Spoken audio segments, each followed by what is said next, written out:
everybody out there, rock and rollers. Welcome to the episode number 116 of the Ugly American Werewolf in London Rock Podcast, brought to you by me, your host, Mac B. the Wolf. And I'll be joined as usual by my partner in crime, Gary Action Jackson from the East Coast of America. And we're going to welcome our first guest of 2023, actually a repeat guest from 2021. If you all remember our 50th episode, technically our 50th episode, the second part of our 50th episode. Some people will call that a 51st episode. Not us.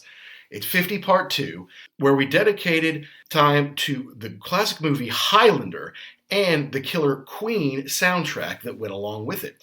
And our guest on episode 50 part 2 was Ryan Condal. Ryan was the executive producer and co-creator and head writer on House of the Dragon, the big Game of Thrones sequel, which has really taken the world by storm. It's a huge, huge hit right now. We had him on because he had done a script for a rebooted Highlander that I guess never saw the light of day. So we talked about that a little bit. We also went over some of the stuff in the movie about collecting hero props for movies, because he's got an incredible podcast of his own called The Stuff That Dreams Are Made Of that he does with his buddy David. And it's killer, and they have great guests. He's had George R.R. Martin on there, as you might expect. So we were lucky enough to have him come back. I asked him, well, what album would you like to do if you come back and do a whole album with us? He said, I love Houses of the Holy by Led Zeppelin. It's got a connection to my wedding, and I'd be happy to do that. So I said, great. When the show's over, when it's debuted, and you're getting ready on season 2, come on back. So that's what we did this week. We're going to go over track by track, as we always do, Houses of the Holy, as it turns 50. Can you imagine that Houses of the Holy is turning 50 as we're recording this very shortly? So we're going to have Ryan share his memories with me and Jackson, how he came to the music, why it's important to him, sonically what it meant for Led Zeppelin. First, we got to do a little bit of business here. As usual, we like to proudly say that we are members of the Pantheon Podcast Network of about 100 different shows, all different sorts of music. There's really something in there for everybody. You can follow them at Pantheon Pods. Go to www.pantheonpodcast.com. We have friends that we've had on our shows, have been on their shows, like Tom and Zeus from the Shout It Out Loud cast, Jay from The Hook Rocks, Christy Alexander Hallberg from Rock is Lit, Martin Popoff from History in 5 Songs, Paul Stevenson of This Day Rocks and Vintage Rock Pod, and of course the CEO, Christian Swain of Rock and Roll Archaeology. And we have to thank our incredible sponsors. Look, I know there's some record collectors out there. There's all sorts of cool Led Zeppelin stuff to collect out there. Our sponsor, rarevinyl.com, has a really killer stash of excellent Led Zeppelin stuff.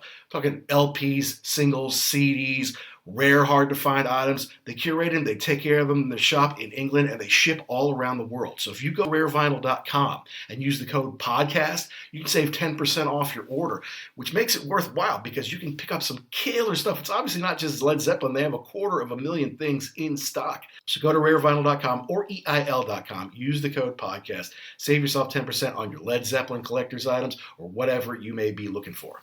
Now back to Houses of the Holy. Yeah, this is the first one not named after the band, right? It just had Led Zeppelin 1, 2, 3, and then the 4 Runestones for the 4th album. So this is the first album they actually named, but they still didn't put the name on the cover. Very Led Zeppelin, the power that Peter Grant and the band wielded through Atlantic Records to make their everything unique. Their sound, their album covers, their packaging, the visual arts, everything was special about Led Zeppelin.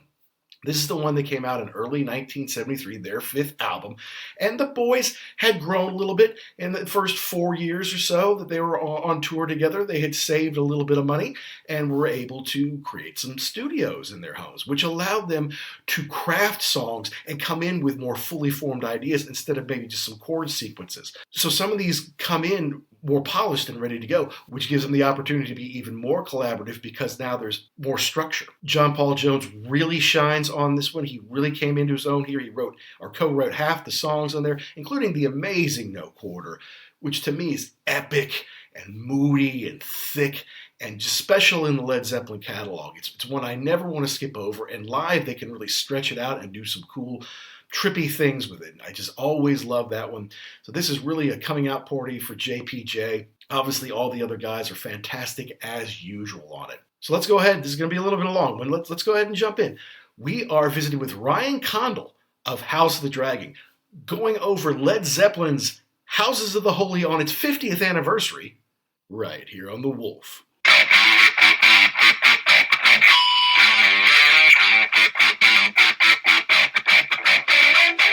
Yeah, so picking up HBO Max, Jackson, not only did I get to finally see House of the Dragon, of which our Mhm. guest is the executive producer and creator, and I guess he's technically the co-creator with George R. R. Martin, but head writer and all that kind of fun stuff. Also, I Yeah. finally got to see his partner, like kind of like you and I are partners in a podcast. Well, he's got a great podcast called The Stuff Dreams Are Made Of that he does with his friend Mhm. David, who is also a great writer and producer of shows, including Seinfeld. And there might be a little bit of money in that. And then Veep.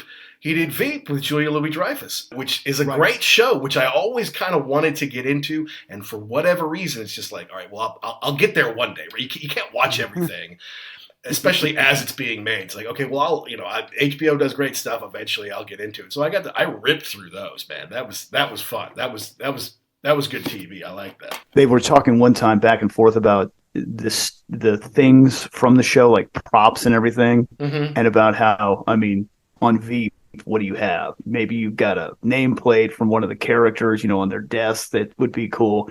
Whereas in House of the Dragon, literally everything is cool. You could Right. take anything from any character and it would just be awesome. Any of their swords, any of their wardrobe or armor, any of those Correct. props, man. Correct. Like in the first episode where he gives her the necklace, Mm-hmm.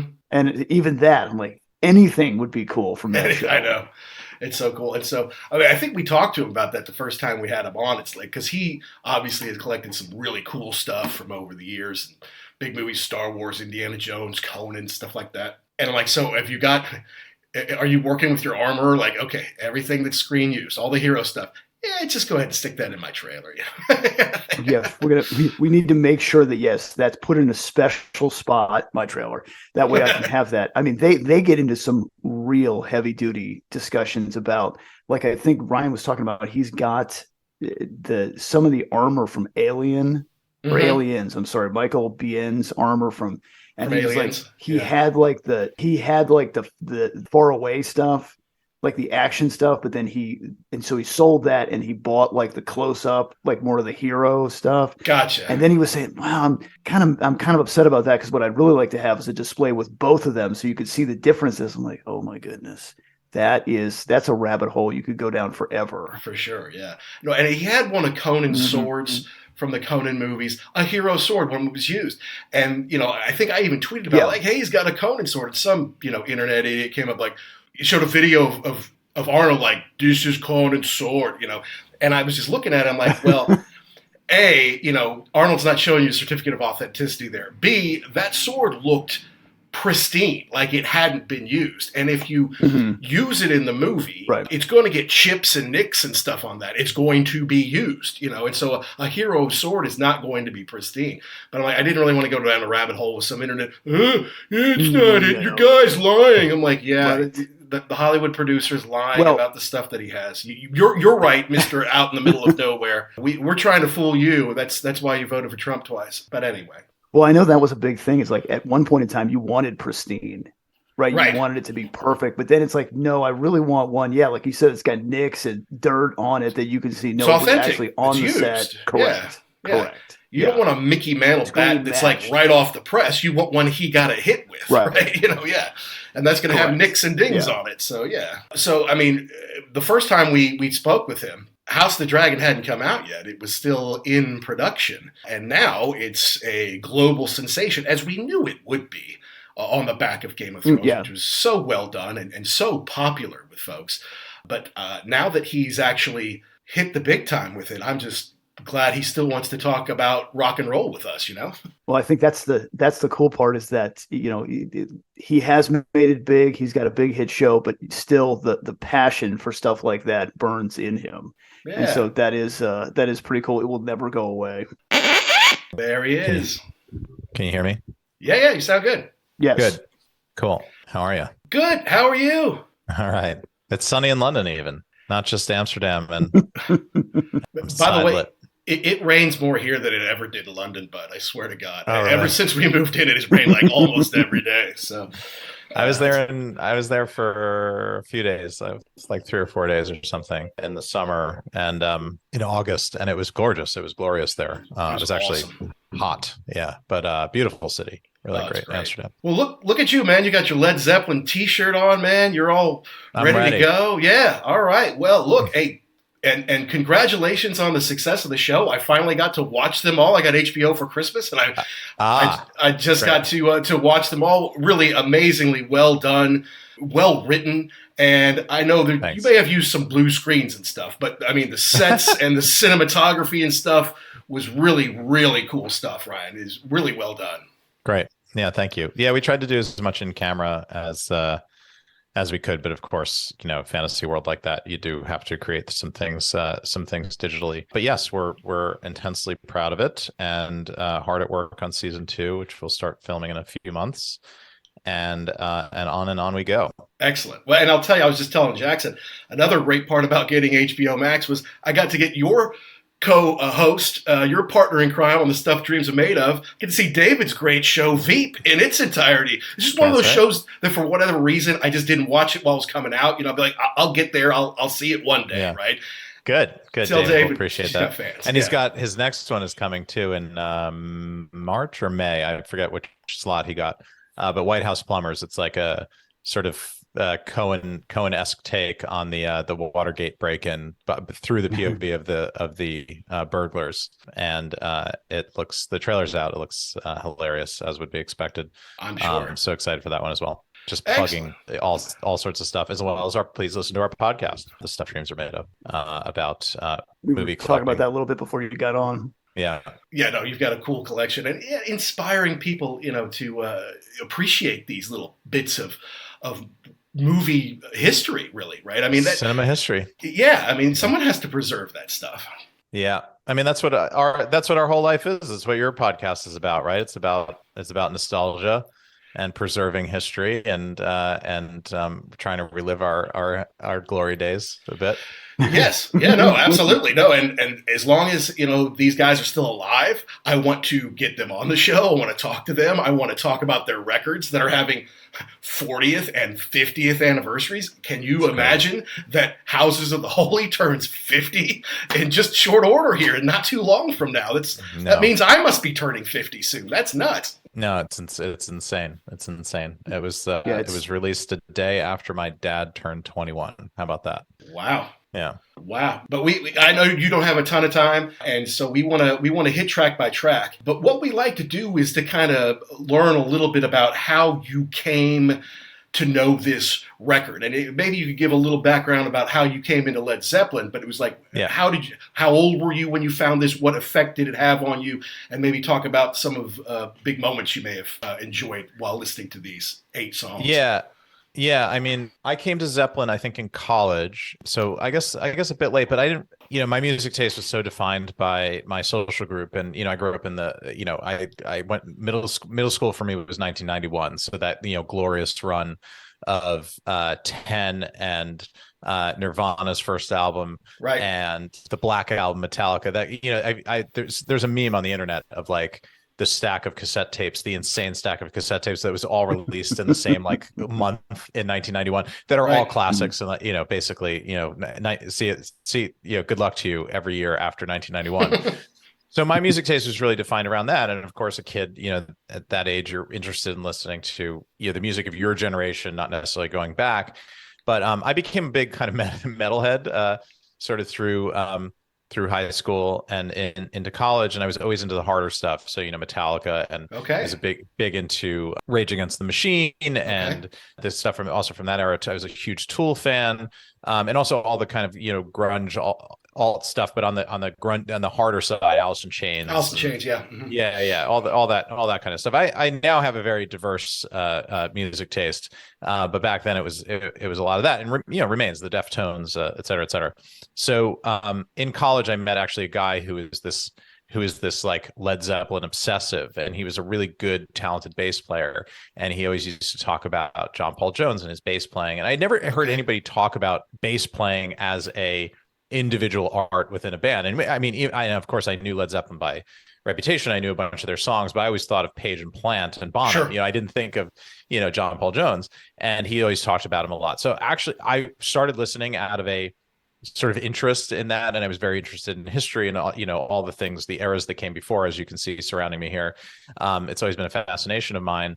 So I started listening and I got really into it. And he smartly said, these guys are everybody says the Beatles are the forefathers of rock, but he's like, the rock that you listen to, right, these are the forefathers of that rock. It's Metallica does maybe exists without the Beatles, but definitely does not exist without Zeppelin, that True. Sort of thing. Mm-hmm. And I got really into it, and of course went for all the Led Zeppelin named albums first, and the hardest, heaviest stuff first. Immigrant Song and a Whole Lot of Love, and Stairway. Not that that's hard, but the famous one. I always remember Wayne's World. Sure. No Stairway. No Stairway. Denied. And and I got very into it, and was just started really appreciating the musicianship at play there. And this was right around that time that, I don't know if you remember it, but it was one of their many box sets. But the stack of CDs that slotted into that sort of garage door, the one that they had, and it was all of their studio albums, I think, including Coda, just slotted into this little thing with a cardboard cover that came. So that was the first thing that I bought, and it was like $100, and it was a huge deal. And I just listened to them. So I don't think that I came to any individual album in any different way. I really came to Led Zeppelin as an oeuvre, and certainly I had different experiences. There were albums I played more than others at the beginning. I'm an unapologetic Led Zeppelin III fan. I really think that is their first great album. I think they're a great band right out of the gate, but I think that one really, the musicianship and it's a game changer. Yeah, that's not just blues based rock. Yeah, absolutely. Correct. And the songwriting and all that is really great. And then I've always loved Houses of the Holy. I find that to be one of the, and I actually listened to it a bunch this week, knowing that I was sitting with you guys and not wanting to be talking out of my ass any more than I normally do.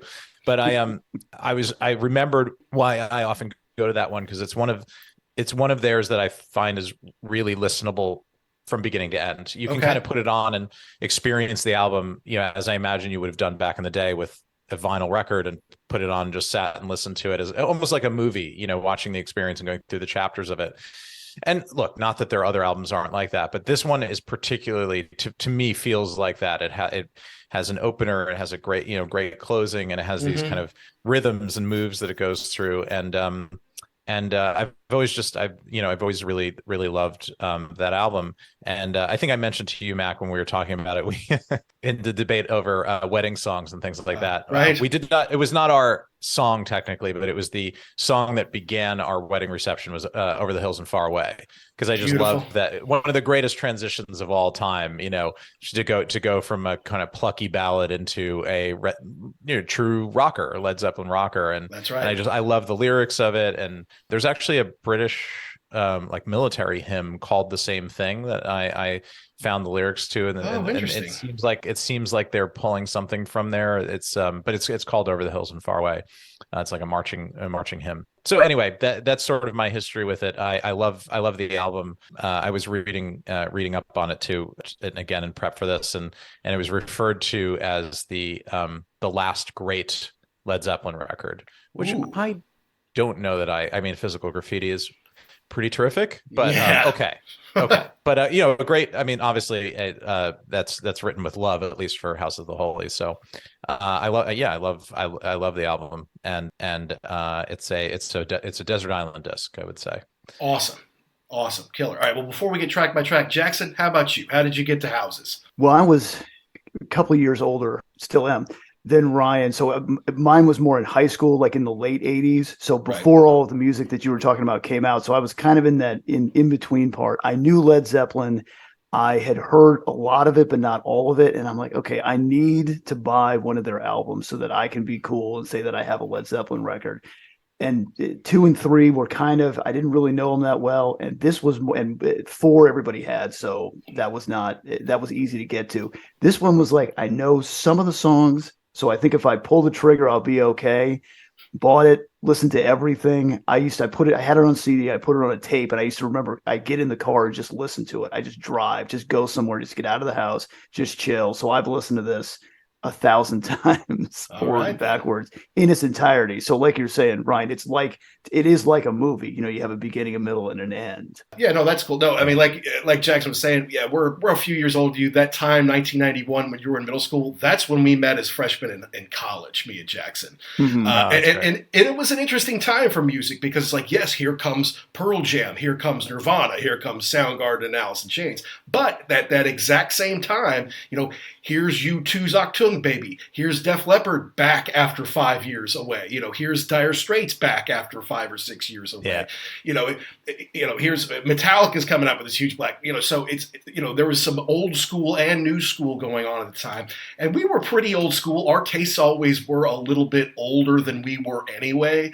Like in the late '80s, I would say my favorite bands were like Led Zeppelin, Rolling Stones, and Rush. Like not late 70s, this is late 80s. That's what I liked, And my dad was into rock and roll. I mean, like he taught me about Chuck Berry when I was like 4 years old, and he liked the Doors and he liked Cream and that kind of stuff. He also didn't like the Beatles much. He didn't like the Rolling Stones. He didn't like Led Zeppelin. So I had to go out and find that. And I think I came to houses because I had 2 and 4. And I obviously knew that there was a 1 and 3 because if there's a 2 and 4, there must be a 1 and 3. So it's like, all right, well, let me see what else there is. Physical Graffiti, okay, that's a double album. I don't know if I can afford that one. But what's this one? What's the orange one with the naked kids on the rocks? That's kind of weird. Another Hypnosis cover.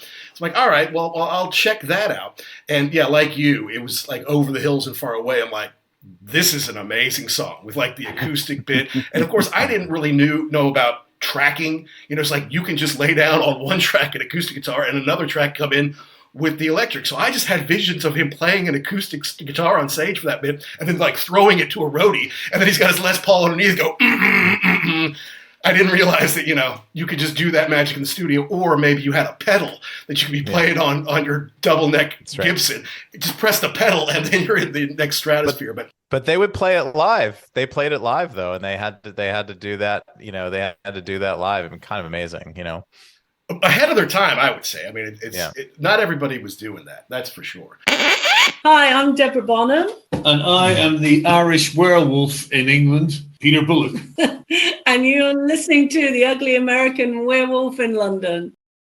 But all right, I know you don't have a ton of time, so let's go track by track. We start off with the always favorite Song Remains the Same, another song that he used that beautiful double neck Gibson on. And I guess one that they really love to play live. Yeah. Does this always catch you? You always say, wow, this is an amazing way to open this album. Yeah. I mean, I can hear, obviously I can hear that opening riff very clearly. It's just another great Led Zeppelin opener. I mean, there's no two ways about it. And man, that's a run of 5 killer openers. If you really just, go down the list of thinking about those.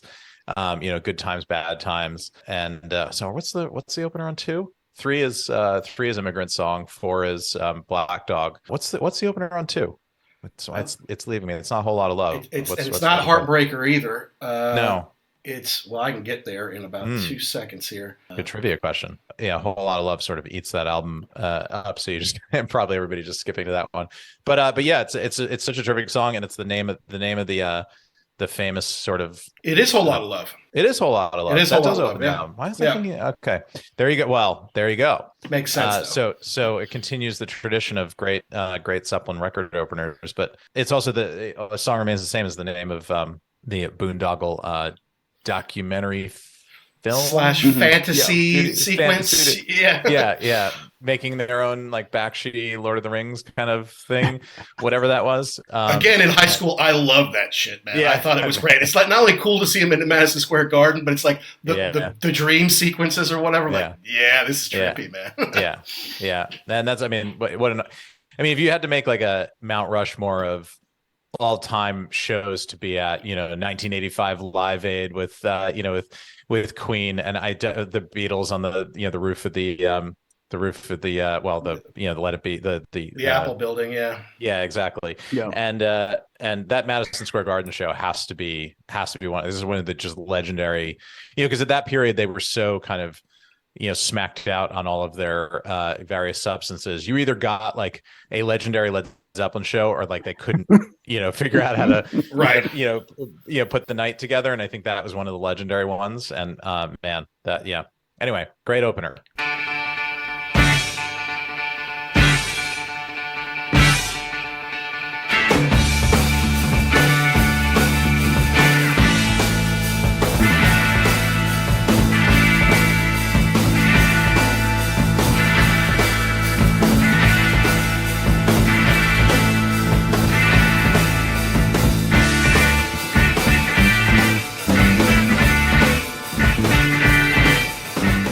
Yeah, what do you think, Jackson? Yeah, I mean, again, it's you want to start a record off. When you look at everything on here, you want to get them going, you want to get them hooked in, and this is the way to go.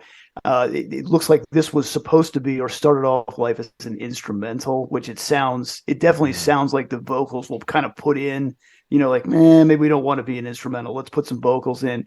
The melody is really running the show on this one, and not the vocals. So yeah, great way to start the disc off. Yeah.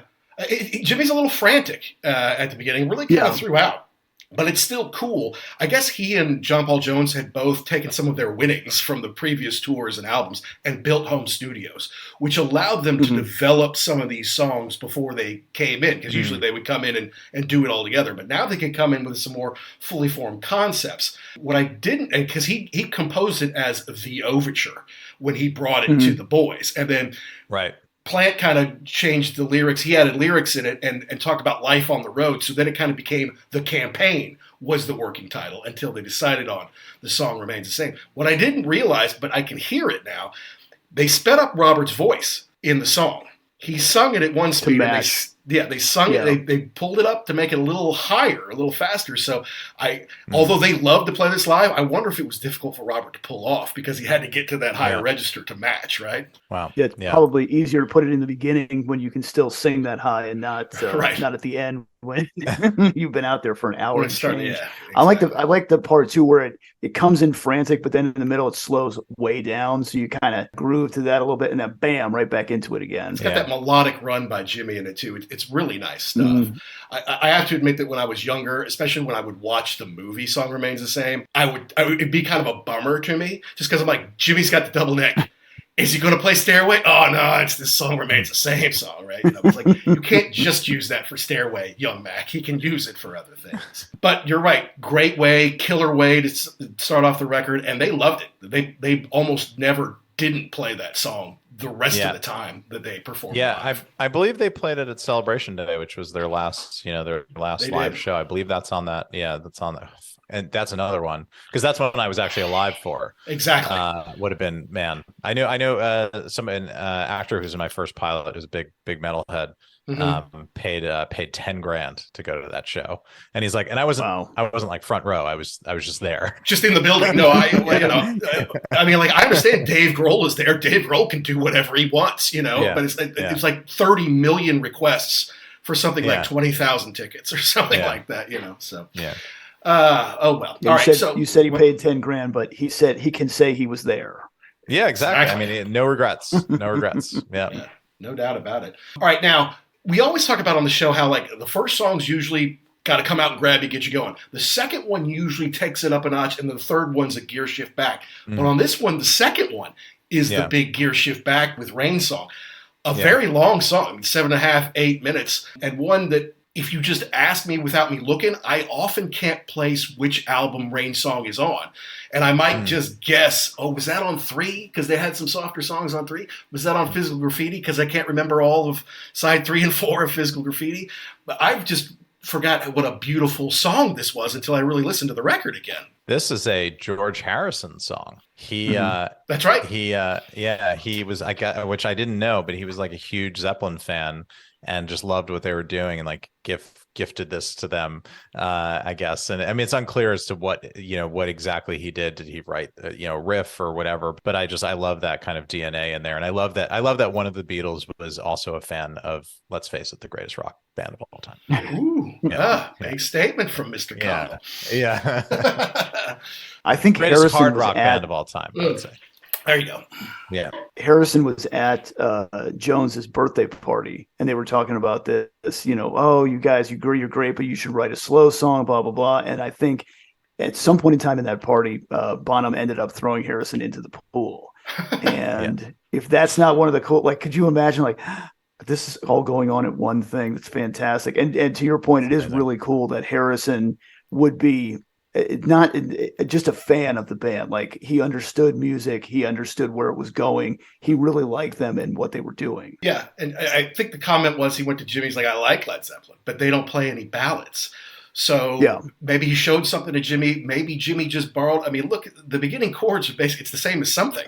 Basically the same chords as Something, the famous George Harrison Beatles track. So he reworked it, but a lot of great acoustic in here. I think that JPJ wrote the strings section and played it through a mellotron, which is kind of cool, something that he could do. Was this album the first appearance of the synth stuff for Zeppelin? I was trying to think back because I'm sure it shows up before, but this is the first one where I think it's really present, where you can tell that it's not just guitar, bass, drums. It's starting to move in that kind of synth. It goes very like with Castellambra and stuff. A little like more that. proggy, that's a little more proggy. Yeah, absolutely. Because the first two were basically straight blues and rock albums for the most part. Right. The third one, they branch out and do some acoustic stuff and arrange more stuff. Yes. Yeah. And then Zeppelin IV actually has the acoustic stuff and the hard rock stuff, but he's also got some more mellow stuff on there. But I think this is a real turning point for the band. It's like, let's do some different things, and we're going to see that in the songs to come. Yeah. Well, and I think too that the fact that Jones now had his own studio like Jimmy Page in his house, and it's like, ooh, I've got the studio, I've got toys, let's play with these. And I think for him to come into the recording sessions with stuff that he'd already done. You were talking, Ryan, before about the bass and, how it kind of gets pushed to the side. And we've talked about this before. John Paul Jones is probably one of, if not the greatest utility infielders ever, just filling in his stuff, grooving underneath, and just, he adds a lot to this record. Not that he doesn't on the other ones, but I think he's kind of coming into his own here, doing different stuff. I mean, he was sort of like band's producer musician. He was musician / producer because he was, of all the madness and the drinking quarts of vodka and racing motorcycles up the stairs, you don't really hear about him in those stories. And I feel like he kind of kept it together. And I feel like a lot of the reason that band survived, not like physically survived, but meaning, kept it together enough to make more albums, was because he was there kind of gluing it all together and keeping it flowing and composing it wasn't just the guitar riff or the lyrics. He was composing the orchestra, or conducting the orchestra, so to speak. No, true. And Page and Plant get co-writes on all of these songs, but Jonesy has co-writes on half of these songs. And like Gary said, utility influencer. You need bass, great, I play the bass. You need a mandolin, yeah, that's fine, I'll play the mandolin. You need an organ, you need a piano. What do you need? You need strings. Yeah. Okay, I can put that together. And you're right. Compared to the other ones, he's been married to the same woman for 55, 56 years, something crazy, like at least crazy in the annals of rock and roll. So he was the steady one, while Jimmy was kind of the, he was out there, but talented as they can be, right?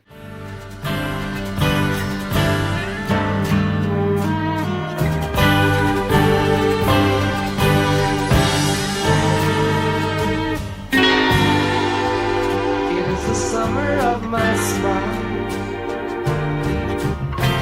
flee from me, keepers of the blue, speak to me. I made a funny note here in listening to it. In some of the interludes, it sounds like, and I mean this in a good way, it sounds like something in the background of like a 70s James Bond film, like after an action scene, like they get away from the bad guys and then they float down the river, just James and some spy he's trying to woo, right? And like this could be on the background when James like, well, darling, since we have some time to kill. I don't know, that just came to me. I didn't know if you guys would relate to that or not, but it's beautiful. I'll have to go back and listen to it now. Yeah, it has majesty to it. It's a bit of a jam at the end.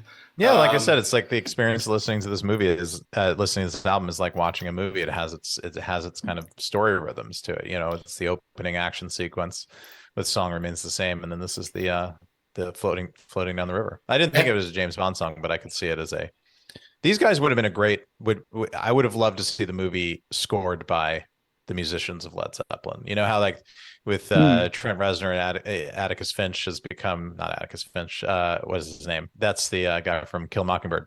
Right. God, it's left me. But a lot of musicians have moved on to scoring movies. Trevor Rabin of Yes has scored like 50 movies or whatever. Danny Elfman of Oingo Boingo is one of the biggest scorers in the world, right? Yeah. Well, he's so famous as a composer that I think people forget that he was Oingo Boingo. He was a rocker first. Yeah. But Mark Mothersbaugh of Devo has done some great scores over the years. Robbie Robertson of the band has done some scores, and Jimmy Page maybe did Death Wish 2, and John Paul Jones maybe did Death Wish 3, but I don't know if everybody loves those. I'll tell you one more thing about the Rain song. Robert Plant doesn't really like to compete with his former self, and when he goes out with Alison Krauss or with his Band of Joy, he might do 1 or 2 Zeppelin songs, and maybe they're reworked a little bit. This is one I'd like to see him do now. Now that he's more of a crooner and he's not trying to scream out those stuff, I would like to see him do this with Allison now, and he's going to be in Louisville the week of the Derby, so maybe I'll go check him out. You could rework this and have more of a country feel to it and still be the same song. That would be interesting. We'll see. I'll send him a letter. We'll see if he gets it. You talk weekly, so sure. Yeah. Bring it up. But the third song, here we go, Ryan, Over the Hills and Far Away. This was easily in high school, my favorite song off of this record, and maybe at the time, at least for a brief period, my favorite Led Zeppelin song. Yeah, I went through that. I think I went through that as well. I think my favorite Zeppelin song now is Achilles' Last Stand. I just feel like that's such like the height of the art, and it's doing everything that's so great about it. It's like 9 minutes long. It's just wonderful.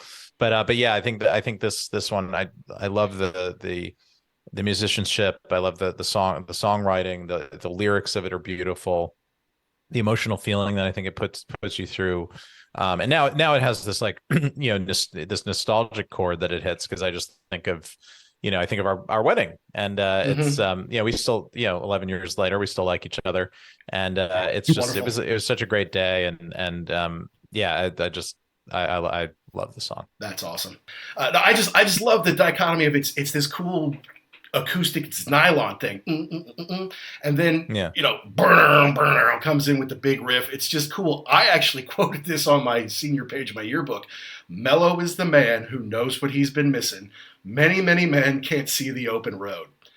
Now, I didn't know. I couldn't see the open road back then. I didn't know what the hell I was talking about. I just thought it was cool. It's like, I'm going to miss out on some things, but it's okay. I got a long-term plan. Still a great quote. Yeah, to me, this would be a great end of a movie, after the lead character, bearing the wounds of the final confrontation and deciding to, walk again into the, Kwai Chang Caine, going back into the sunset onto the next Western town to solve the next problem. Yeah. There you go. Yeah, a little kung fu action for you. Yeah. Jackson, anything on Over the Hills before we get to Crunge? Just, everything that everybody else said, but I really like to listen to this to see how it builds. You've got the one guitar, then you've got two guitars, and I would sit there and listen to it and just say, well, how did you do that? I'm trying to pick out the different parts, and I know that you couldn't do it all live, but yeah, the part where he goes from the acoustic to the electric, you see him, I'm picturing it up on some kind of stand, and then you take one step back. You reach down because the Les Paul's down by your knees. You crank the volume and then bam, you go into it. I'm like, yeah, that's pretty cool. So much.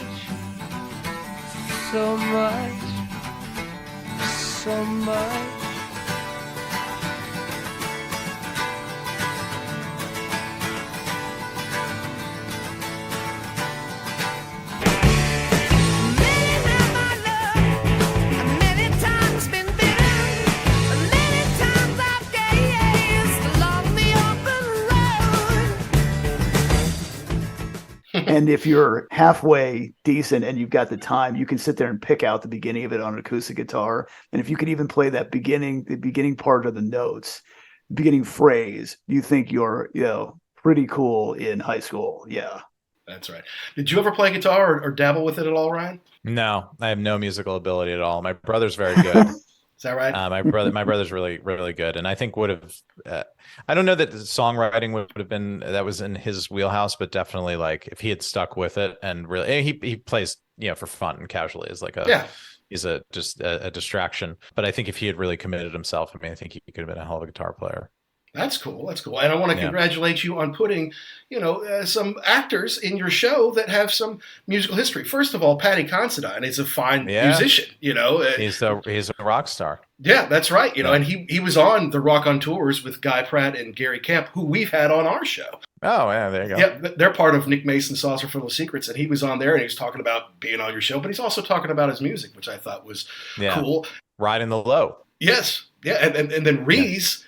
Reese was in the video, the Great Oasis, The Importance of Being Idle video. Now, he's an amazing actor. He's been in all sorts of films. I'm sure Notting Hill's where a lot of people remember him from, at least at first.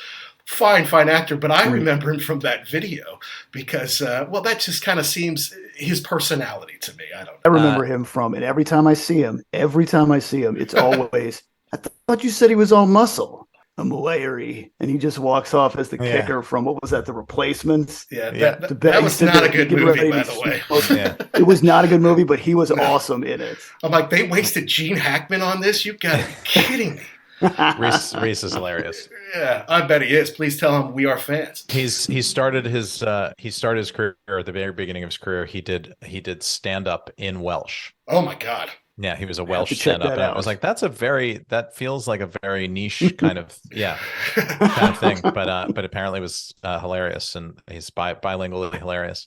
But actually, and also talking about rock DNA in our show, Millie Alcock, young Rhaenyra is in the new Noel Gallagher video. She's the star. Is she? That's killer, man. I see where Noel is going to do some shows around the UK this summer. Tickets are already going on sale. So that is awesome. Well, I have to check that out because I didn't know that. Good for her. That's awesome. All right, look, we got to stay on point, guys. I know we're running out of time here. Number 4, last song on the first side, because we although I never had this on cassette, I went straight to CD on this one. But this is how people used to listen to them, either on LP or on cassette. Yeah. You would listen to it and flip it. And the last song on the first song. Those are those black CDs, right? The big ones. The black CDs that for some reason cost 5 times as much, but you can't take them in the car. Yeah, that's what they are. Yeah. Very good. All right, so tell me, I'm going to go last on the Crunge. Tell me what you guys think about the Crunge. I think this is the skippable one from this album. I really do like the whole album. I was listening this week. I played it all the way through, but this just feels like them just like messing around.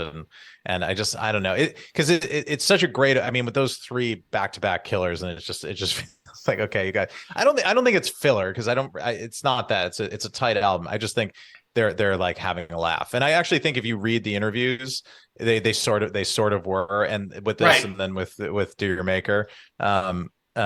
Anyway, but yes, I don't know. I don't have much to say about the Crunge. It also feels like new toys in the studio, kind of let's mess around with the new stuff. And there's nothing wrong with that. Yeah. But yeah, that's my read on the Crunge. Jackson, what was that confounded bridge? Very, very, very odd change of pace. When I was first listening to this record, I didn't like it. I have come to like it a lot more. That bass is super funky. It is. It's a James Brown, I guess, tribute. So you can kind of see that they paying homage to him. What I really liked it's got that weird the electronic stuff going up, bum, underneath. And then what I really liked was you heard Robert Plant actually speak at the end, and you're like, you know what? He sounds like a really cool dude in his speaking voice, because he goes all over the place. Like his voice doesn't stay in one register, but to actually hear him speak, and that was before you really could get into like interviews and stuff on YouTube. So it's a nice change of pace for me. It's weird, and it's just them doing whatever they wanted to do at that point. Yeah, okay. So honestly, because of the beat, this one was always off-putting to me. Like you can't dance to this, and that was intentional. Bonham was trying to do kind of an off-kilter thing to it. So it's clever. So I appreciate that they wanted to do something different. I appreciate they were kind of doing some kind of tribute to James Brown. But I'm with Ryan. I rarely listen to this. I'll be honest with you. I hadn't listened to this album all the way through since high school until I started to do research for our show today, because it's just, I would hear this and like, oh yeah, this is the one that doesn't sound right. The bass is funky.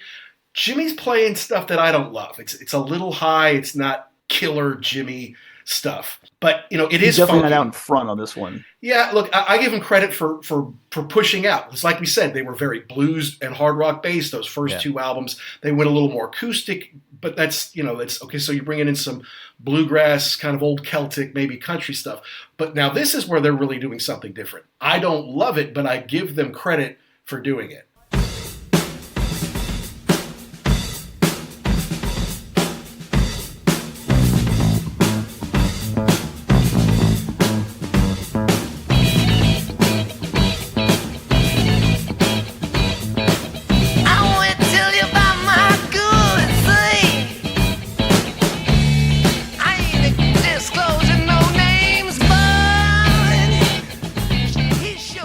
Can I make a pitch? Can I make a pitch? Pitch.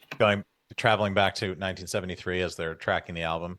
Can we just swap this one out? Maybe keep this for like a B-sides and rarities collection at some point, and put Houses of the Holy actually on this album. The track, the title. Put the title track on the Physical album. Graffiti doesn't need it. That's a big enough. It's a double album. It's big enough. That's Nobody right. would miss it.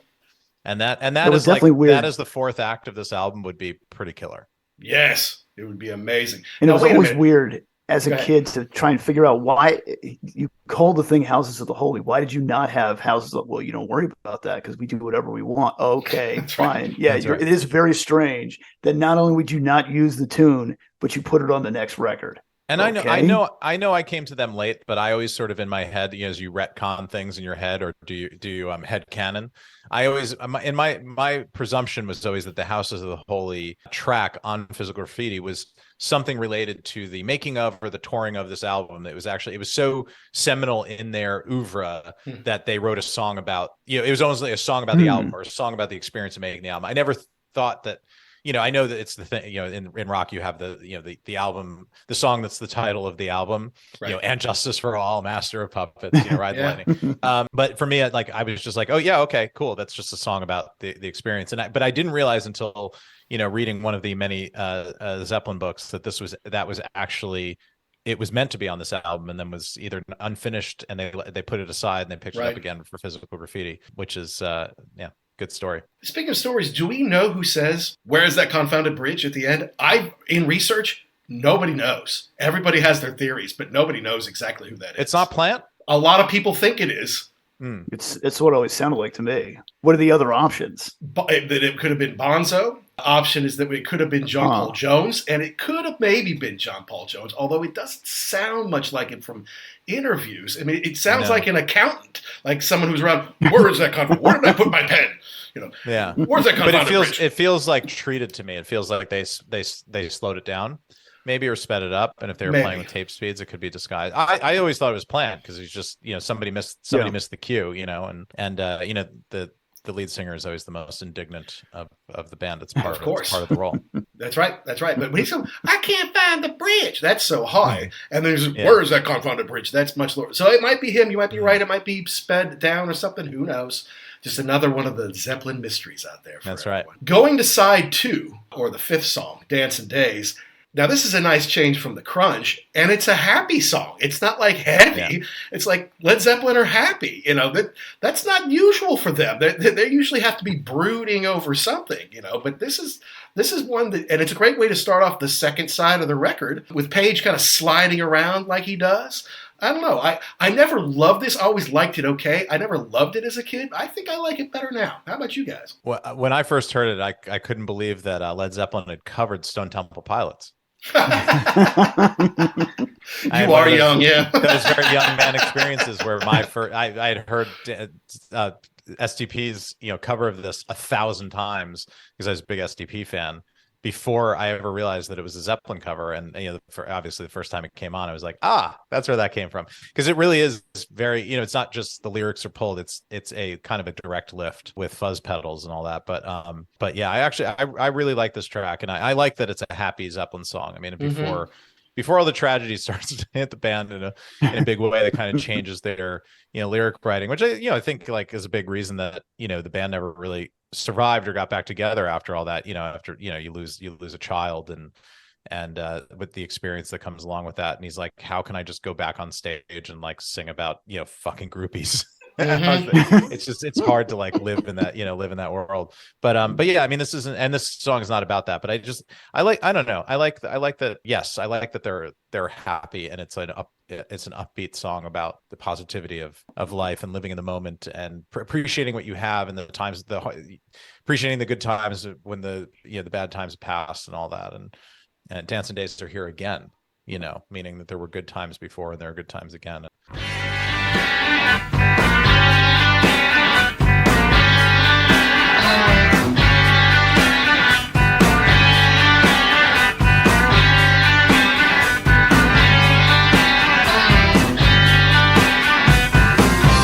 Dancing days are here again.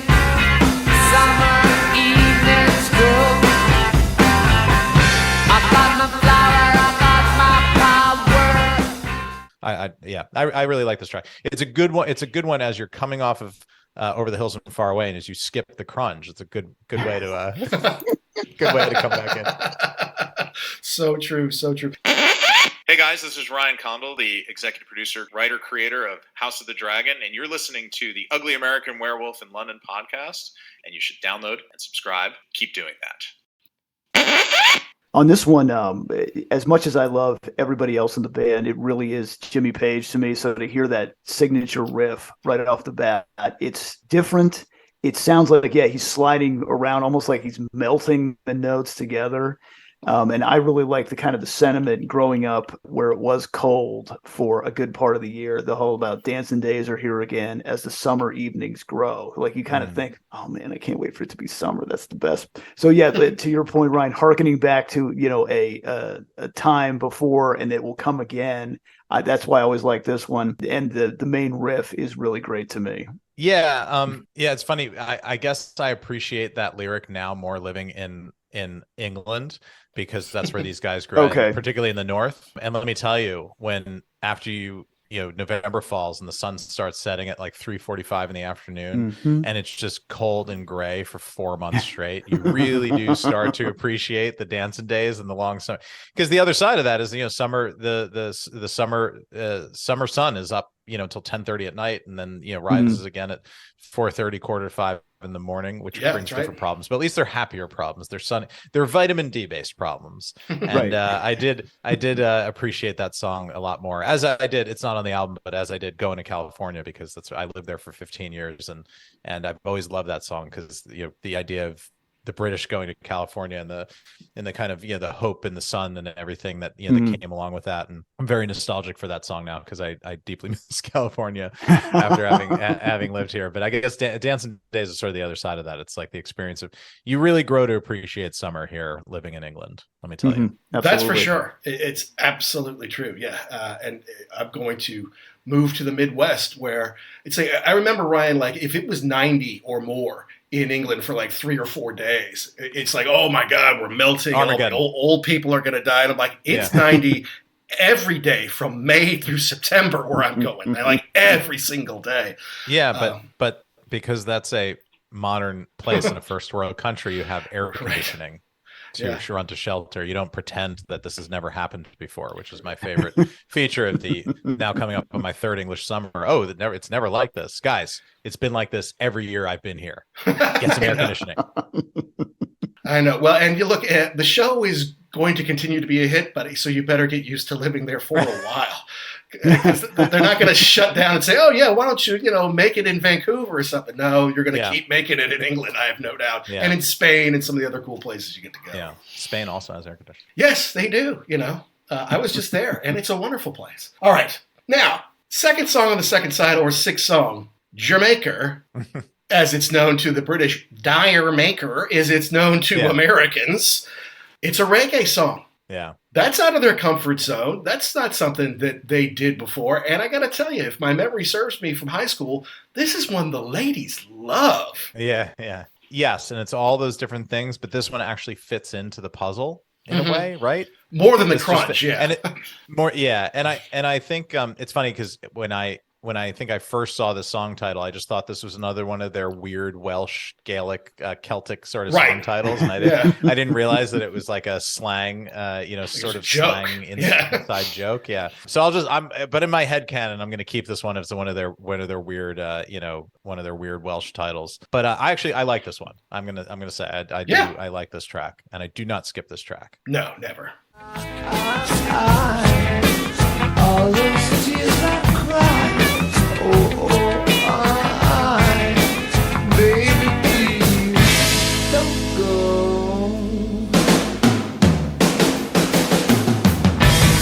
When I read the letters you wrote me, you made me mad. But when I read the words that it told me, you made me sad. Yeah. I mean, this showcases Bonham right off the bat, just beating the living crap out of these drums. And it's different. And I know people, this is not a reggae song. I don't think it was ever supposed to be a reggae song. I think it was just they love that style of music. Let's fool around and see what we can come up with. It's great. It's a great party song. The title is one that you can argue about forever. I did hear Plant say something about how, yes, like you said, Americans, that I really like Dire Maker. Hey, that sounds like me. Stop that. You're making fun of all the way we talk over here. So, yeah, and you could argue about it. When you were in school, you knew it, you didn't know it. Yeah, I like it. It fits into the song, especially for what's coming next. And even, kind of the piano on the way out, they're just throwing stuff at the wall and see what sticks. I'm with you in that. For Bonzo is great on here. Bonzo makes this song. To me, it's his song, because Jimmy's when he's doing the kind of riff bit.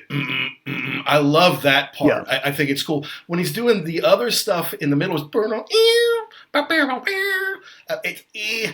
sometimes it's a little off to me. It's a great song. I love it. He doesn't have a super flashy solo, but it fits the song perfectly. It's very good Led Zeppelin to me. And I guess it was a bit of a hit. They didn't really do singles over here in the UK, or not always in Europe, Ryan, but got top 20 in the US. Americans did like it. Wow. But I mean, yeah. Was it the second single on the album? Yeah, it was a single. The first one was Over the Hills Far Away, Back with Dancing Days. That's May. And in September, it was Jamaica with The Crunge, because if ever there was a B-side on this record, it's The Crunge, right? So no, it did fine in America, but Robert's like, it's the old joke, isn't it?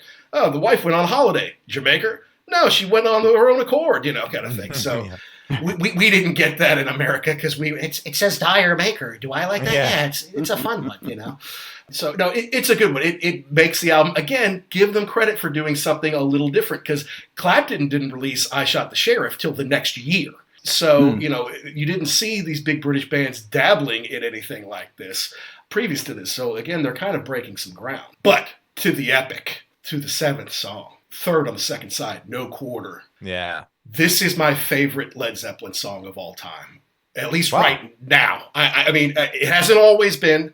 I do have mad love for Achilles' Last Stand with you, Ryan. I'm down on that for sure. I love When the Levee Breaks. But I don't know. It's just something like, especially if it's like at the end of the day, I want to listen to some tunes. If you get me one Led Zeppelin song, this is it.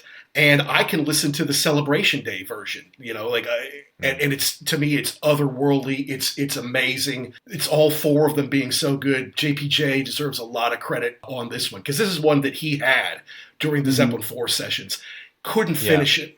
And then he reworked it thanks to his home studio and brought it back to guys like, now it's ready, boys. And it is. It's awesome. Yeah, this is an epic song. And so, Mac, I have to ask you, have you heard the Tool cover? I have not heard the Tool cover, no. That's a worthwhile journey for you. This was actually, I knew No Quarter as a Tool song before this, but I knew, because I knew it was a Led Zeppelin cover, so going into it, because it was on this sort of non-album EP thing that they did between releases called Salival, and because they were like the last band to join streaming forever, the only way to listen to this was if you illegally Napstered it, or if you track down this, like, now the actual EP, $80 to $90 CD.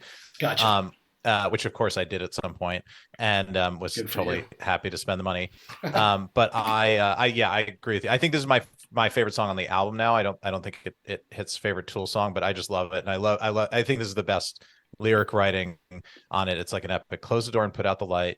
You know they won't be home tonight. The snow falls hard, and don't you know the winds of Thor are blowing cold. So you don't get, they're wearing steel that's bright and true. They carry news that must get through. Talk about the campaign, the theme of this album being on the road and it being a war.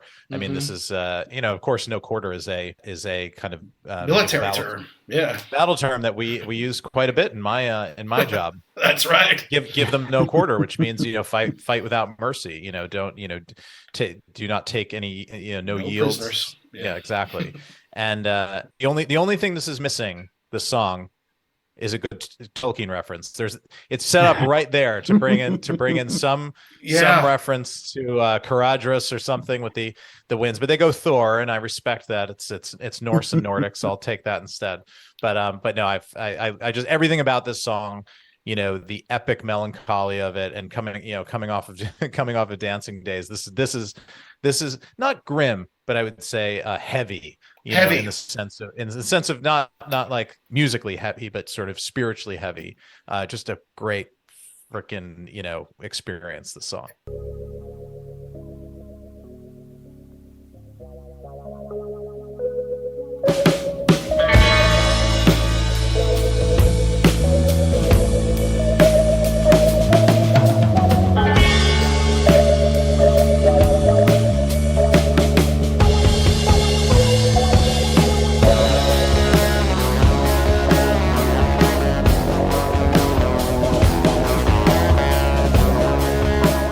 And thick. It's not heavy like Black Sabbath heavy, but it just feels thick, and it's almost like you can feel the wind and the fog kind of rolling in when this gets played. And they loved it. I don't think that they played a show, at least not a full show, without playing this the rest of their days, and they definitely played it Celebration Day, and Page and Plant broke it out when we saw them with the orchestra, Jackson, in the mid 90s there, so I didn't realize that Jimmy slowed the whole track down, like all the playing from JPJ, all that, he slowed it down to make it thicker, to give it more weight, and then he highly compressed his own guitar so that it wouldn't sound like anything else in the catalog. I had no idea about any of that. All I know is that it stands out easily in their catalog. And it's obviously a bit of a change of pace on a record, especially after, a happy holiday song, if you will, with Jamaica. Then you get to this ominous, brooding thing about, offering no mercy. And I don't know, I think the JPJ pushed them in more proggy directions, away from just the AAB blues. I think this was a huge step in that direction. And like I said early on one of our very early shows, Ryan, number 9 or 10 or 11, we did In Through the Outdoor, because I know it's not that popular in the Zeppelin catalog, but for me, that's incredibly listenable. I can listen to that back and forth really easily. And it just kind of showed where Zeppelin could have gone if JPJ had asserted himself more, or if they had said, we're going to make a record a year no matter what. And so we're going to have to take turns leading this stuff. That's the direction he could have taken them, in my opinion.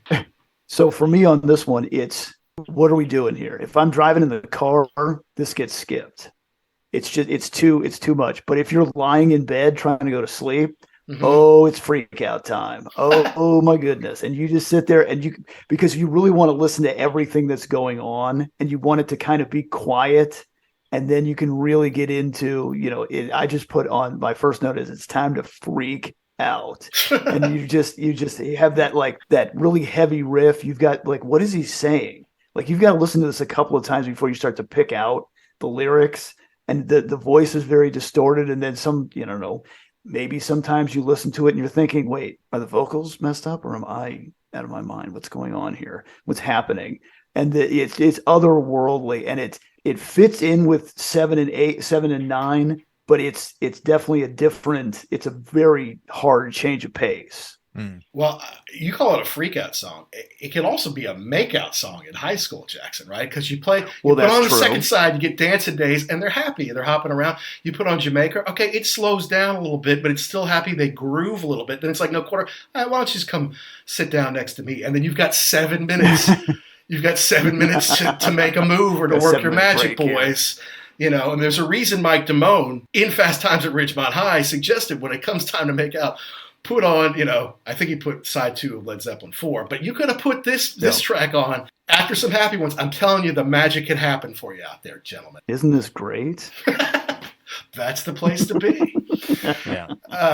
All right. And then we wrap it up with The Ocean. Boy, that riff is iconic, isn't it? That Ocean riff, just and the straight ahead drumming of Bonham.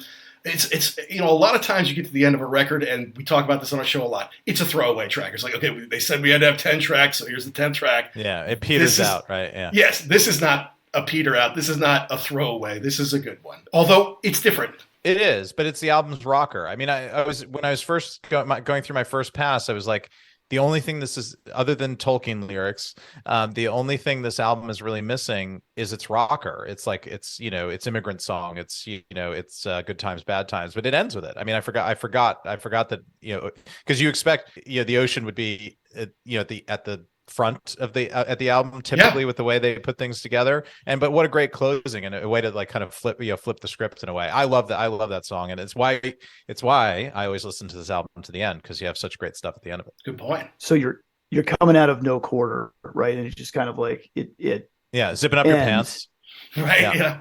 Or whatever. Sure.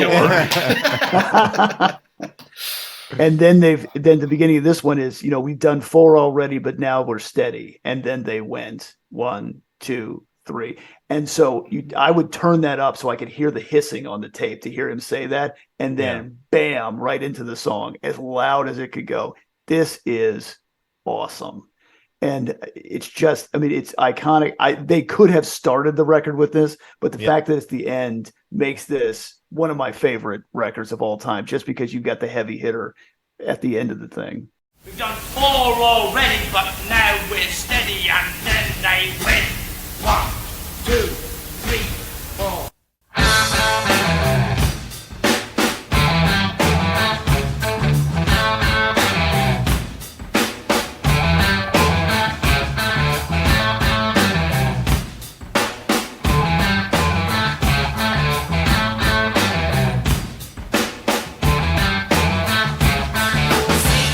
Yeah, and if Page is jamming on that at the end, it's a big send-off at the end, and they kind of do the doo-wop, as a throwback to those guys. That makes no sense to the rest of the song, but it fits in perfectly.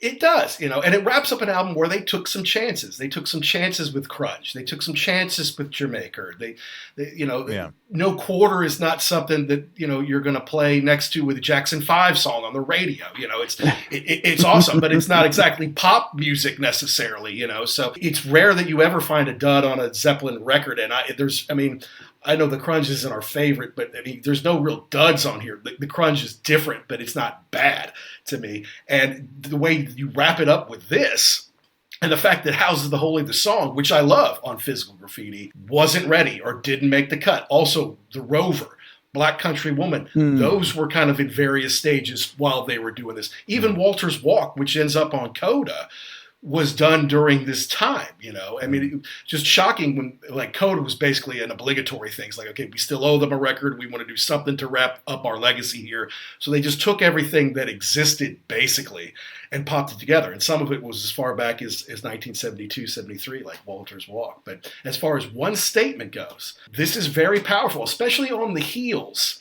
of Zeppelin IV, which is a juggernaut. I mean, sold 25 million, 30, 50. I don't know how many millions of copies it sold. But this is Diamond. This has sold 11 million in the United States on its own. And you look up the bands who've sold Diamond records back to back. The list is very, very short, especially if you just go to rock and roll. It's like Led Zeppelin, the Beatles, the Eagles, Def Leppard did it, and maybe that's Pink Floyd, and then that's it. Any parting thoughts from you boys on this one? What it means to you in your life? I love this album. I wanted to talk about the cover art too, because you touched on it a little bit, but apparently it was based on the Arthur C. Clarke story, Childhood's End, or at least inspired by, which is a story of an alien invasion where the invasion is benevolent and they actually come to save us, kind of save us from our own writing our own destruction. And if you think of the album that way, I think it sort of pulls everything together. And the ocean, I can't help but be influenced a bit by Tool, where you think of the ocean as this like vast horizon and expanse. To me, I see the ocean as a warning. The warning of Anima and the seas rising, and the meteor hitting and washing everything away. I don't know if you think of Childhood's End and then ending with the song remains the same and then ending with the ocean. There is somewhat of a, and with No Quarter, there's somewhat of a kind of an apocalyptic undertone to me to this album. But yeah, I just love it. Yeah, well, I mean, it's done by Hypnosis, which is primarily Storm Thorgerson and Aubrey Powell, who had done incredible artwork and covers over the year, probably most closely associated with Pink Floyd over the years. But they obviously worked with Led Zeppelin. They did some good work with Yes between when Roger Dean wasn't doing all their covers. Sabbath worked with them, UFO, ELO. I think Paul McCartney and Alan Parsons. They've just done some great stuff.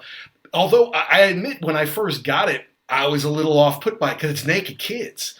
And I'm like, as a 14, 15-year-old, I'm not supposed to be looking at naked kids, anywhere. Like, I'm not into that. That's not my thing. And I guess they went to the Giant's Causeway in Ireland, where these natural hexagon rock formations kind of form next to the sea. It's a pretty amazing thing. And they worked on it for days. But it was always the orange tint to it that I thought was kind of cool. Because the first album was, obviously, it's the Hindenburg. The second one was kind of an odd sepia tone thing. The third had the cool wheel on it. It had all sorts of little odds and ends in it. The fourth one, although iconic, is a bit odd.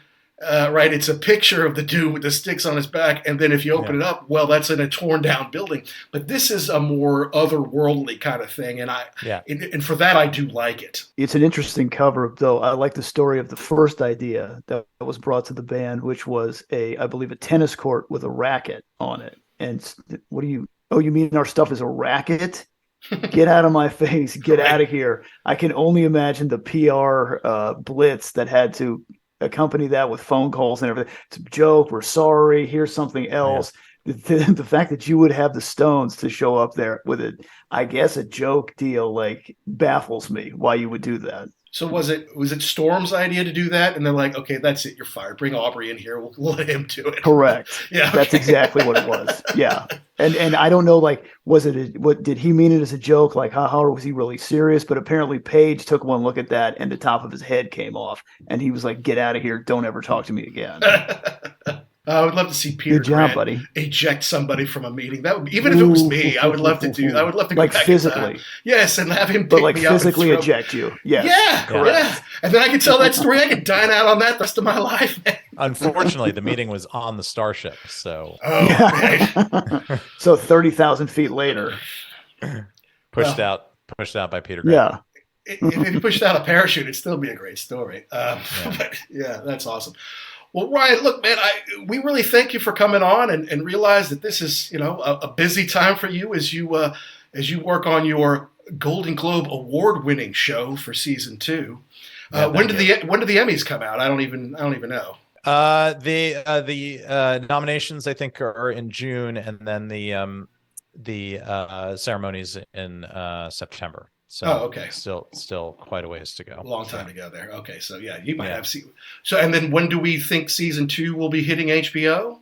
The first show? Is that fall? At some point in the future. I of course know things, but I can't. TBD. I can't say them. We'll start shooting in the next couple of months, and then it's a long production and then post period, so I think people can probably back into a reasonable release time frame, knowing what it takes to make the show. Very good. Well, listen, congratulations on all your success and all the best in the future, and stay in touch, and maybe in 2024, maybe you could teach us about Tool. I got to tell you, grunge was not our thing. And so after that, I kind of went back into I'm just going to get in the Stones of the 70s. I'm going to learn about Rainbow, after Yeah. Richie Blackmore left Deep Purple. I kind of went that way. And then everybody else in our generation kind of got into that post-grunge, into the Tools, into the Deftones, into stuff like that. So maybe you come on and educate us a little bit on that stuff. Yeah, I would love to. I'm going to start by sending you, I feel like a good entry point is their Cover No Quarter, which is awesome. So I'm going to send you a link to that so you can check it out and Awesome. and freak out to it. Nice. Nice. And if you need to find Rare Records in England, go to rarevinyl.com. Oh, really? And they great. sponsor our show. And so just use the code podcast and you get 10% off. And they have 250,000 things in stock.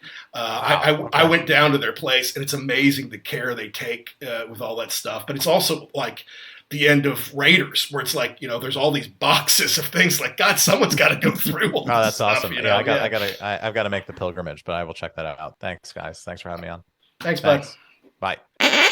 Well, it's cool to see Ryan back on the show. And yeah, I mean, between being on our show the second time and winning the Golden Globe for Best Drama, I mean, this is a pretty big month for him. Yeah. And it's interesting because I'm sure that's the other thing too. Oh, when's the next season coming out? Okay, just relax. We're working on it. Relax. I could tell you, but I have to kill you. So it's fine. We can patiently wait around for the second season. It'll be here.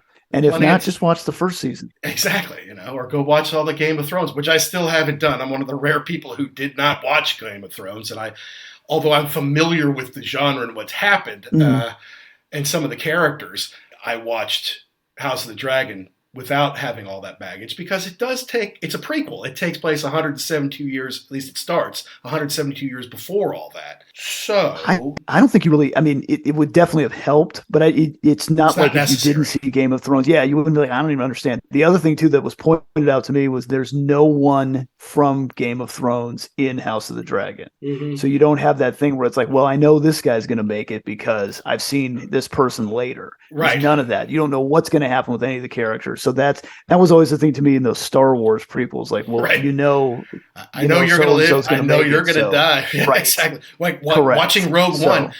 Is she going to make it, Daddy? I'm like, well, she wasn't in Star Wars, so I doubt she makes it.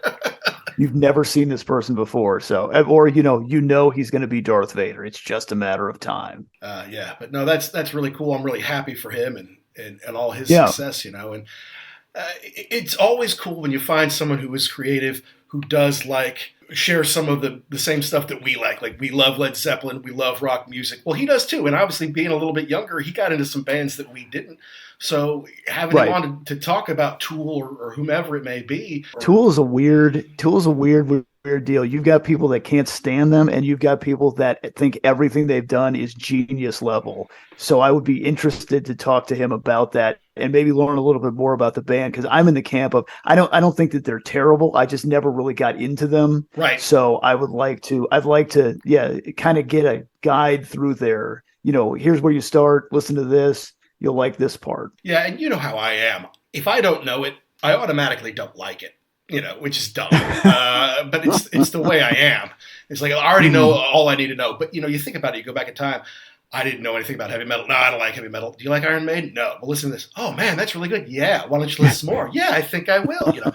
Or when we were in college, Oasis. No. There's those jerks from England. You guys think they're so great. No, I'm not listening to them. Then years later, yeah, that's my favorite band. They're amazing. They're so good. So I need to be more open-minded, and so getting someone like Ryan to help me there might not be the worst idea. Yeah, interested to see what the second season holds. It's interesting. It's always interesting to get to hear somebody talk about music that they're passionate about that you're maybe not. Mm-hmm. And so to kind of, like you said, it's like a gateway to get in there. It's kind of like, food you've never had before. Well, I don't think I like. Well, just try it. Right. Oh, hey, I think I do like this. So yeah, interesting, and always kind of going with an open mind. Yeah, and honestly, we've done In Through the Outdoor, we've done Zeppelin IV, and if you just said, what would your next one be, I never would have said Houses of the Holy. I would have picked something else almost immediately, but because he had passion for it, and he played it at his wedding and all that kind of stuff, and I'm like, yeah, come on, let's talk about that one. Yeah, it's a great record. I think it kind of gets lost in the Zeppelin catalog only because it's sandwiched between 4 and Physical Graffiti. I think it's not as hard hitting as the first couple of records. So if you listen to it, you'll like it, especially if you're a Zeppelin fan. But I do think it gets skipped too many times or glossed over in the talk about the Zeppelin catalog. And I agree with you there. And it's also kind of just a point in time in that, if I'm not mistaken, Zeppelin 1 through 4 were all made by 1971. Yes? Yes. Four didn't come in. 4 was out in November, I think it was, of 71. And then Physical Graffiti didn't come out till, 76? Maybe 75. So, something like that. So this was the only one made in 73. This is the only one that came out. So it kind of, it felt like a long time probably between Zeppelin 4 and Physical Graffiti. And it's also kind of immortalized because of the Song Remains the Same movie, which I believe also came out in 76, at least 75, but maybe 76. So you got that soundtrack. And obviously that was the new album. That's the album they were touring on at the time. So although some might feel they look dated because when it came out, that was kind of like the summer of punk. And here's Jimmy in his dragon outfit or whatever. And they kind look of stumbling around. Yeah, he looks very 1973. And of course they're in Madison Square Garden. They're not in some sweaty little hole with kids with spitting on each other and, ramming their heads into each other. So all of a sudden the culture had changed. But to me, that movie, The Song Remains the Same, is iconic. It captures them at the height of their powers, both musically and as far as just being a draw. You could say, well, they're a bigger draw in the late 70s, maybe because they could do stadiums. But then they were a little more erratic, right? You didn't always know what kind of show you were going to get, but they were still fairly professional at that point and killing it on stage. And, maybe Dazed and Confused was 25 minutes, not like 45 minutes. Like, well, we don't know how to end it, kind of, what do we do, And look, they branched out. The songs on here are different than anything that came before it. And in some ways, they're different than what came after it. So this one has a special place in the catalog, and it's one that I kind of forgot for a long time because I didn't like Crunge. Dancing Days was too happy for me. The Song Remains the Same wasn't Stairway to Heaven, and and I could just listen to No Quarter on something else. So I have a better appreciation of this now, having done the research for the show. Well, good, because this was the first Zeppelin record that I ever bought, and so with that in mind, I was going to listen to the hell out of this thing. And like you, Physical Graffiti was it was too big of a commitment at that point in time, monetarily, to get into. So yeah, it always holds a special place in my heart. And it's not as heavy. And I think maybe when it came out, people were, what is this? What direction are you going in? It's just the evolution. You can really hear the fact that they're layering a lot more stuff. Mm-hmm. So it's more of a varied sound. It's just, guys, we want to do something different. You could make Led Zeppelin 1 over and over and over again, but I'm glad they didn't.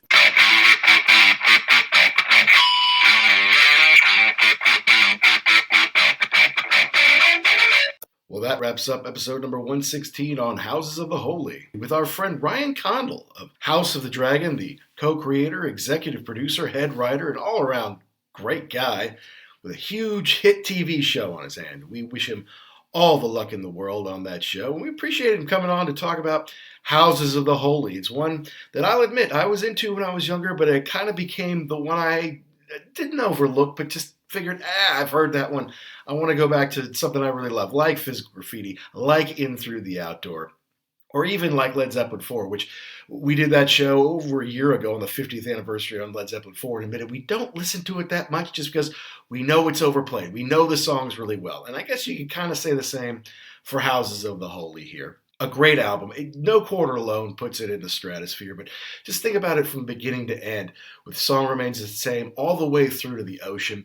The kind of off-kilter or genre-bending tunes like The Crunge, like Jamaica, it really just shows how powerful and talented Led Zeppelin were. They could try these different things. And they might not always be your favorites, might not all become live staples, but some of them sure did, especially when you talk about The Song Remains the Same and No Quarter. Big songs in their catalog, and with boys starting to stretch themselves a little bit there. So thanks to Ryan Condal. And if you want to learn more about Ryan, His Stuff That Dreams Are Made Of is a great podcast. I think it's at Props Podcast on Twitter. And if you've got the HBO, not only can you watch House the Dragon, but you can watch the House the Dragon Built, the behind-the-scenes 10-episode thing. And Ryan's featured there quite a lot, not only to learn a little bit about him and hear from him, but to learn how they magically created this incredible world and all the hard work, people who dedicated themselves to it. It's really something to behold, and he deserves all the credit in the world and all the fine people who worked on that one. So, as usual, folks, we want to know, do we get something right? Do we get something wrong? Do we miss the point? Do we leave out your favorite part? You have got to let us know.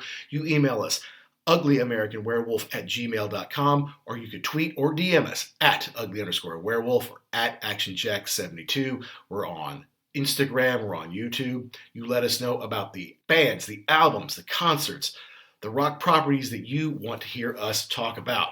And we thank you for downloading and subscribing wherever you get your podcasts, whether it be Apple, Spotify.